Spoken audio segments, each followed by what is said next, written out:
sedikit kulik ya lebih luas tentang bagaimana mengidentifikasi karakteristik siswa. Jadi karena memang sebelum kita merancang pembelajaran berdiferensiasi, ya pertama sekali kita harus bisa mengidentifikasi ke karakteristik siswa, kebutuhan belajar mereka seperti apa, bakat minatnya, kesiapan belajarnya, dan seterusnya. Hal ini kalau kita tahu ya seperti apa karakteristik siswa, nanti bisa membantu kita untuk bisa memenuhi kebutuhan mereka, memenuhi preferensi mereka, dan bisa memenuhi keragaman latar belakang peserta didik. Jadi hal-hal yang perlu kita amati atau kita kaji misalnya, atau yang perlu kita perlukan dalam mengidentifikasi karakteristik siswa tadi, yang pertama adalah kemampuan akademik atau kesiapan belajarnya. Jadi dengan asesmen awal yang kognitif tadi kita bisa lihat sebenarnya siswa ini kesiapan belajarnya untuk materi ini seperti apa. Kemudian setelah kemampuan akademiknya kita lihat atau kita perhatikan gaya belajar siswanya. Apakah anak ini auditori, apakah anak ini kinestetik, dan seterusnya. Apa minat dia di bidang apa? Apakah di bidang sains atau di bidang seni atau mungkin di bidang yang lainnya atau olahraga dan yang lainnya seperti itu. Kemudian latar belakang budaya mereka seperti apa atau tingkat motivasi mereka serta bakat. Mungkin kita bisa melihat kecerdasan majemuk yang mereka miliki. Ya. Jadi selain kita bisa tahu kemampuan akademik, gaya belajar, minat, latar belakang budaya, Bapak Ibu juga perlu membangun hubungan yang positif dengan siswa Bapak Ibu. Supaya apa? Supaya siswa kita bisa lebih memahami keunikan mereka masing-masing.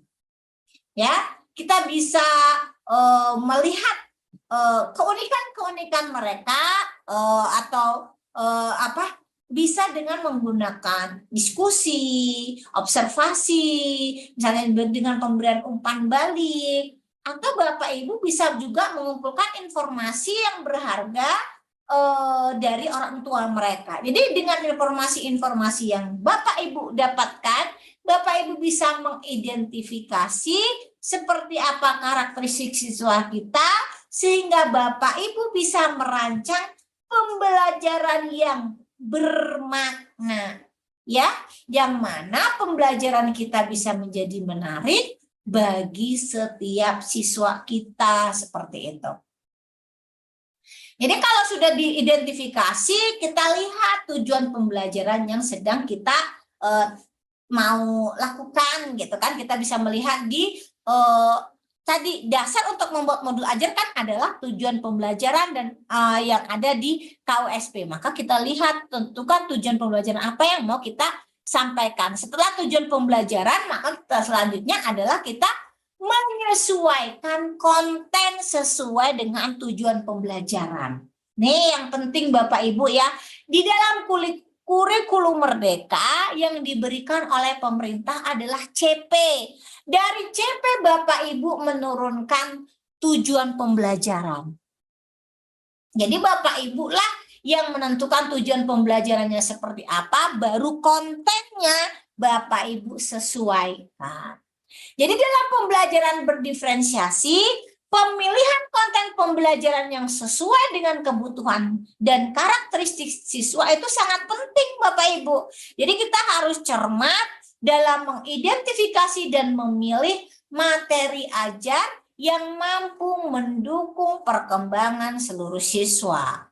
Ya, jadi Bapak Ibu dapat memberikan kesempatan kepada siswa untuk betul-betul terlibat aktif dalam proses pembelajaran. Bagaimana caranya?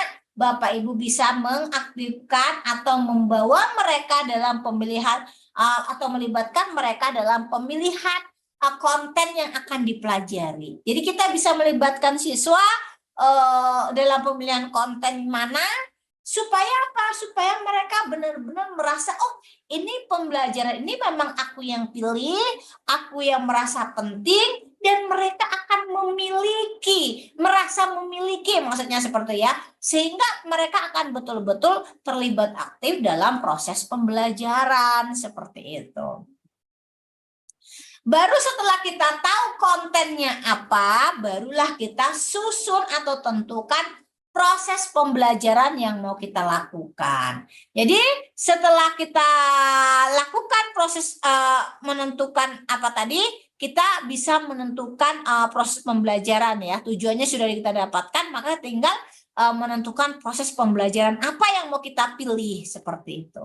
Ya, di sini kita tentu mengkaitkan proses pembelajaran yang kita buat atau yang kita rancang harus sesuai dengan karakteristik siswa kita, begitu ya.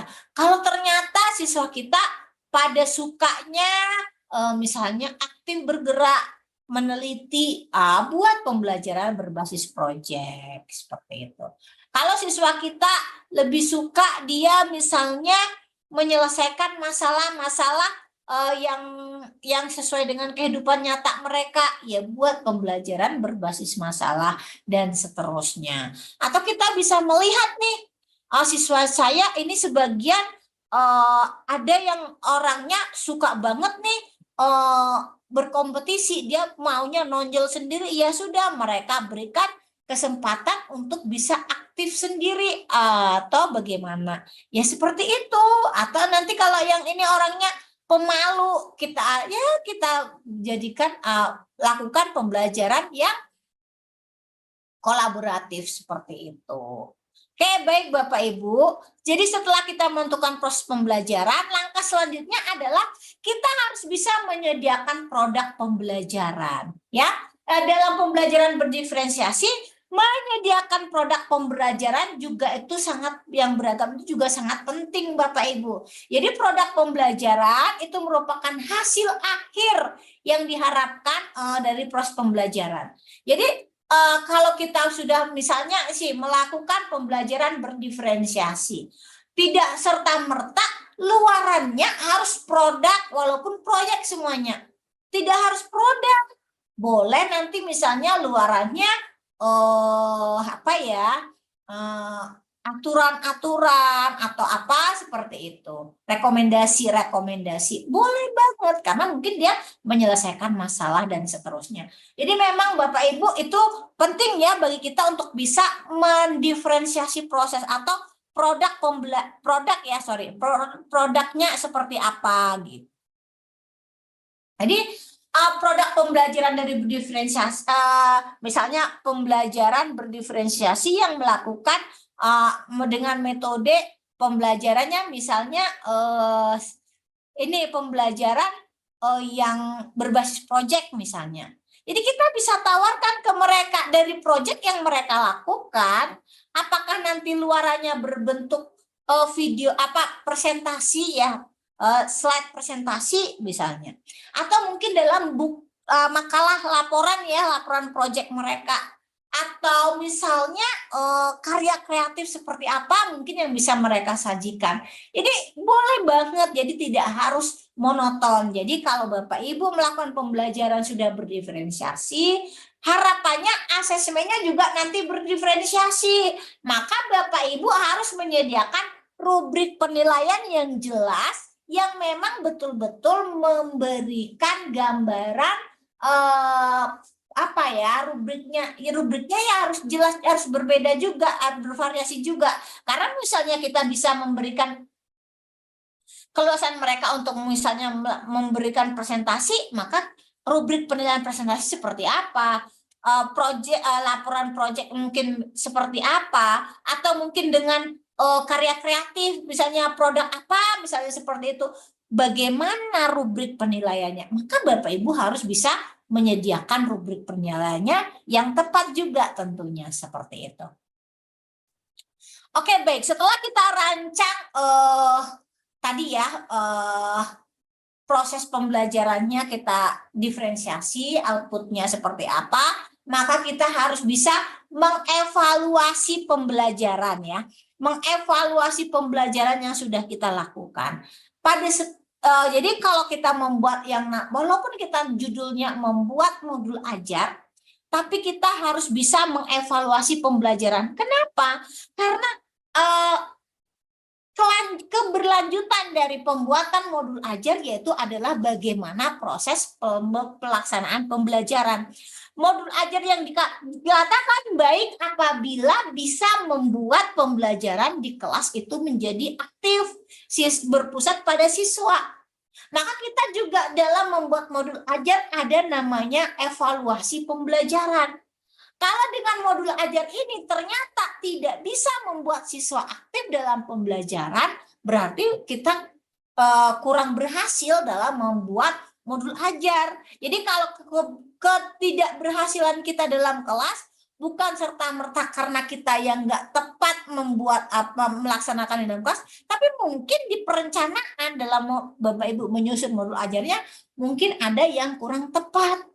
Makanya tetap harus perlu namanya evaluasi pembelajaran. Kita harus bisa mengukur tingkat efektivitas strategi yang kita lakukan gitu. Ya.